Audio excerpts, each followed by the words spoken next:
espacio, acá hay otro y así. Esos se conocen como columnas renales o también conocidas como columnas de Bertin, ¿ya? Que básicamente lo que hacen es separar estos espacios, separar las pirámides.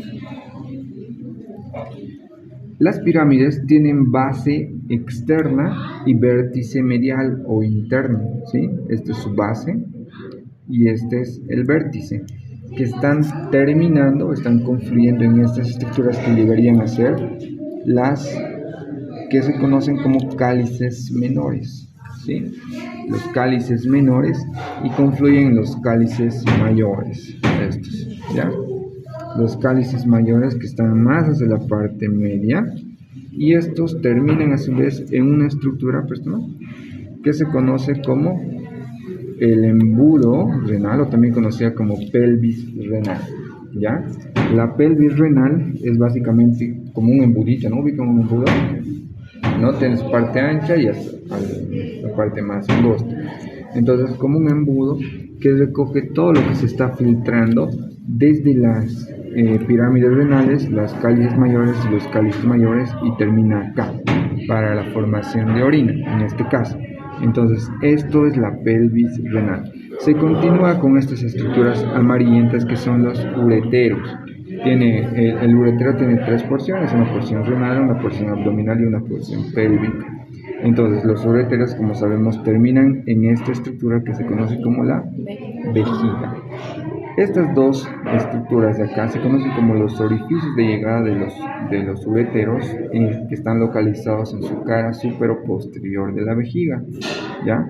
Internamente también se abren como unos orificios, que son estos de acá. Estos dos orificios, tanto izquierdo como derecho, para comunicarse con este otro orificio que está en la parte central pero inferior. Entonces, esto se conoce, estos dos triángulos con este triángulo medial forman también un espacio triangular, a veces se conoce como trígono vesical, ¿ya? Entonces, el trígono vesical también es como una especie de embudo que está recibiendo a los dos ureteros contenido que sería la orina para drenar en este otro orificio. Entonces, el trígono vesical lo que hace es cuando la vejiga se empieza a dilatar, la característica del músculo de este órgano es que se dilata y luego se contrae, ¿verdad? Para tratar de expulsar todo lo que es la orina. Entonces se conoce como el músculo detrusor de la vejiga, ¿ya? Es el músculo detrusor de la vejiga. Tiene esa capacidad. En las mujeres es un poco más que en los varones, ¿verdad? Tiene la capacidad de expansibilidad mayor que en los varones. Por eso es que tienen, ¿no? Un poquito más de aguante, digamos, para la necesidad del baño. Entonces, descendemos un poco más. Les había dicho cara supero posterior. Esta es la cara anterior y esta es la cara posterior, ¿sí? Esta es una vista lateral, lo que estamos viendo.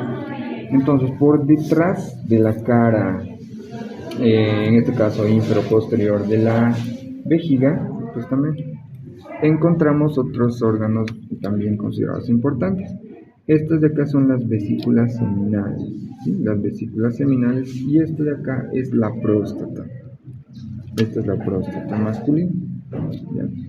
Entonces, internamente nosotros si hacemos un corte sagital vamos a encontrar tres áreas. Esta área de acá que se conoce como, internamente les estoy hablando, no específicamente esto, internamente se conoce como uretra vesical. Esta porción de acá se conoce como uretra prostática y esta de acá es el istmo o la unión de la uretra prostática con esta que sería la uretra peniana. Entonces, ¿inicia dónde? A nivel del trígono vesical, ¿verdad? Ahí inicia y termina en esta estructura que sería el orificio externo de la uretra, ¿ya? Esa es la vía de circulación, desde donde específicamente inicia a nivel de las pirámides renales y termina a nivel del orificio uretral externo.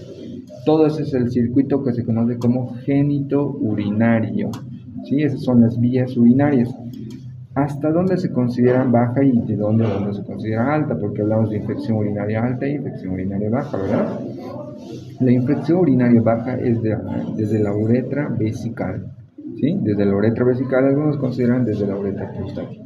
Pues todo esto se conoce como infección uretral baja o infección urinaria baja. De acá todo lo que toma como vejiga, ureteros y peor aún riñones se conoce como infección urinaria alta, ¿ya?